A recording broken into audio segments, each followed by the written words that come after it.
코로나19 음성 판정을 받은 더불어민주당 이재명 후보는 의료 현장 방문으로 일정을 재개하고 자영업자 소상공인 지원 강화 목소리를 다시 한번 높였습니다. 국회 취재기자 연결해 자세한 내용 들어보겠습니다. 정주희 기자. 네, 오늘 오전 코로나19 음성 판정을 받은 이재명 후보는 오후 2시부터 보라매 병원에서 의료진들을 격려하며 일정을 재개했습니다. 이 후보는 불가피하게 사회적 거리 두기 단계를 강화해야 하는 상황이라며 자영업자 소상공인들에 대해서는 선 지원, 후 정산 방식으로 지원을 확대하겠다고 밝혔습니다. 직접 들어보시겠습니다. 선 지원하고 후 정산하는 방식, 또 지원과 보상을 적절하게 섞고 금융 지원을 하는 방식이 아니라 재정 지원을 확대하는 방식으로 전환할 필요가 있다는 말씀. 네, 민주당과 정부는 거리 두기 단계 강화와 관련해 긴급 당정 협의를 가졌는데요. 손실보상과 관련해 인원 제한도 코로나 손실보상 대상에 포함하는 동시에 이 후보가 말한 선 지원 후 정산도 논의하기로 했습니다.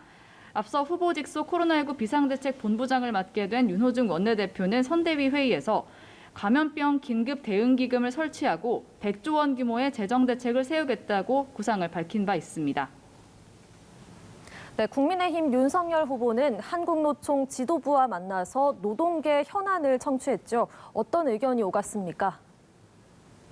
네, 윤석열 후보는 내일 대한상의의 최태원 회장을 만나기에 앞서 오늘 오전 한국노총 지도부와 간담회를 갖고 노동계 현안을 청취했습니다.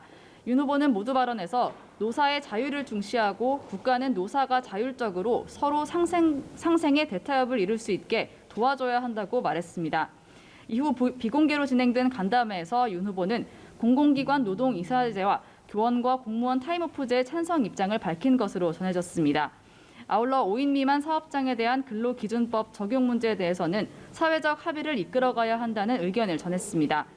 윤 후보는 오후에 한부모 가정 복지기관에서 물품 포장을 체험하고 한부모에 대한 지원을 확대하겠다고 약속했습니다.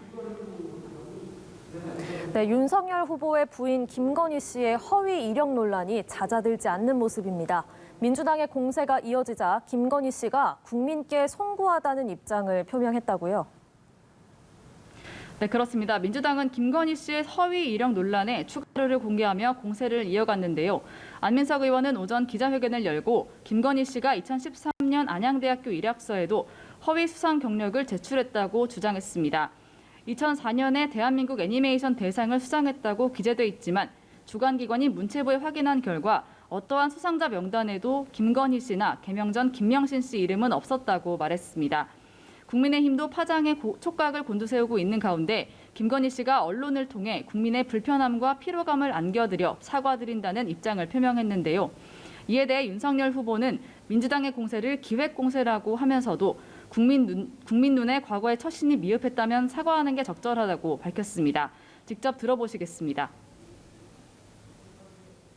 국민이 그 높은 기준을 가지고 바라다 봤을 때 거기에 대해서 좀 미흡하게 자기가 처신한 게 있다면은 그 부분에 대해서는 국민께 송구한 마음을 갖겠다는 그런 뜻으로. 네, 다만 허위 이력 논란 자체에 대해서는 과거 대학에서 시간 강사를 어떻게 뽑았는지 취재해보시라며 외부 강사는 위촉하는 것이라고 목소리를 높였습니다. 김종인 총괄선대위원장도 우리가 대통령을 뽑는 거지 대통령 부인을 뽑는 건 아니지 않느냐고 말을 아꼈습니다. 지금까지 국회에서 연합뉴스TV 정주희입니다.